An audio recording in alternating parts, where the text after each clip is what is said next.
ಪ್ರಧಾನಮಂತ್ರಿ ನರೇಂದ್ರ ಮೋದಿ ಅವರು ಕೇರಳದ ರಾಜಧಾನಿ ತಿರುವನಂತಪುರಕ್ಕೆ ಭೇಟಿ ನೀಡಿದ್ದು, ಈ ಭೇಟಿ ರಾಜಕೀಯ, ಆಡಳಿತಾತ್ಮಕ ಹಾಗೂ ತಂತ್ರಾತ್ಮಕವಾಗಿ ಬಹಳ ಮಹತ್ವವನ್ನು ಪಡೆದಿದೆ.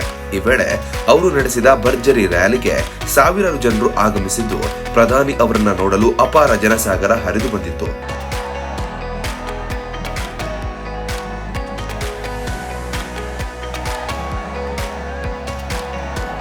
ಆದರೆ ಈ ರ್ಯಾಲಿಯ ಹಿಂದೆ ಇರುವ ಮುಖ್ಯ ಕಾರಣಗಳು ಮತ್ತು ಉದ್ದೇಶಗಳು ಏನು ಎಂಬುದನ್ನ ಗಮನಿಸೋಣ ಬನ್ನಿ. ಮೊದಲನೇದಾಗಿ, ಕೇರಳವು ರಾಜಕೀಯವಾಗಿ ವಿಭಿನ್ನ ಹಿನ್ನೆಲೆಯ ರಾಜ್ಯವಾಗಿದ್ದು, ಇಲ್ಲಿ ಬಿಜೆಪಿ ತನ್ನ ಪ್ರಬಲವನ್ನ ಕ್ರಮೇಣ ವಿಸ್ತರಿಸಲು ಪ್ರಯತ್ನಿಸುತ್ತಿದೆ. ತಿರುವನಂತಪುರವು ರಾಜ್ಯದ ರಾಜಧಾನಿ ಮಾತ್ರವಲ್ಲದೆ ಆಡಳಿತ, ಶಿಕ್ಷಣ ಮತ್ತು ತಂತ್ರಜ್ಞಾನ ಕೇಂದ್ರವೂ ಆಗಿದೆ.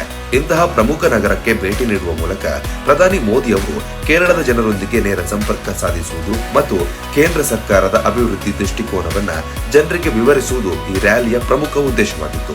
ಎರಡನೇದಾಗಿ, ಕೇರಳದಲ್ಲಿ ಕೇಂದ್ರ ಸರ್ಕಾರ ಜಾರಿಗೆ ತಂದಿರುವ ವಿವಿಧ ಯೋಜನೆಗಳು ಅಂದ್ರೆ ರಸ್ತೆ, ರೈಲು, ವಿಮಾನ ನಿಲ್ದಾಣ ಅಭಿವೃದ್ಧಿ, ಡಿಜಿಟಲ್ ಸೇವೆಗಳು, ಮೀನುಗಾರರು ಹಾಗೂ ಯುವಕರಿಗೆ ಸಂಬಂಧಿಸಿದ ಯೋಜನೆಗಳು, ಇವುಗಳ ಬಗ್ಗೆ ಜನರಿಗೆ ಮಾಹಿತಿ ನೀಡಲು ಪ್ರಧಾನಿ ಮೋದಿ ಈ ವೇದಿಕೆಯನ್ನು ಬಳಸಿದ್ರು. ವಿಕಸಿತ ಭಾರತ ಕನಸಿನಲ್ಲಿ ಕೇರಳದ ಪಾತ್ರ ಮಹತ್ವದ್ದು ಎಂದು ಅವರು ತಿಳಿಸಿದ್ದು, ರಾಜ್ಯ ಮತ್ತು ಕೇಂದ್ರ ಸರ್ಕಾರಗಳ ನಡುವಿನ ಸಹಕಾರ ಅಗತ್ಯವಿದೆ ಎಂಬ ಸಂದೇಶವನ್ನು ನೀಡಿದರು. ಇನ್ನು ಮೂರನೇದಾಗಿ, ಈ ಭೇಟಿ ಮುಂದಿನ ದಿನಗಳ ರಾಜಕೀಯ ಚಟುವಟಿಕೆಗಳ ದೃಷ್ಟಿಯಿಂದಲೂ ಮಹತ್ವದ್ದಾಗಿದೆ. ಚುನಾವಣಾ ವಾತಾವರಣ ನಿಧಾನವಾಗಿ ರೂಪುಗೊಳ್ಳುತ್ತಿರುವ ಸಂದರ್ಭದಲ್ಲಿ ಪ್ರಧಾನಿ ಮೋದಿ ಅವರ ರ್ಯಾಲಿ ಪಕ್ಷದ ಕಾರ್ಯಕರ್ತರಲ್ಲಿ ಉತ್ಸಾಹ ತುಂಬುವ ಕೆಲಸವನ್ನ ಮಾಡಿದೆ. ಬಿಜೆಪಿ ಕಾರ್ಯಕರ್ತರಿಗೆ ಇದು ಆತ್ಮವಿಶ್ವಾಸ ಹೆಚ್ಚಿಸುವ ಕಾರ್ಯಕ್ರಮವಾಗಿದ್ದು, ನೆಲಮಟ್ಟದಲ್ಲಿ ಪಕ್ಷ ಸಂಘಟನೆ ಬಲಪಡಿಸುವ ಉದ್ದೇಶವೂ ಇದರಲ್ಲಿ ಅಡಗಿದೆ. ನಾಲ್ಕನೇದಾಗಿ, ಕೇರಳದ ಸಾಂಸ್ಕೃತಿಕ ಮತ್ತು ಬೌದ್ಧಿಕ ಪರಂಪರೆಯನ್ನ ಗೌರವಿಸುವ ಸಂದೇಶವನ್ನ ಪ್ರಧಾನಿ ಮೋದಿ ಅವರು ನೀಡಿದರು.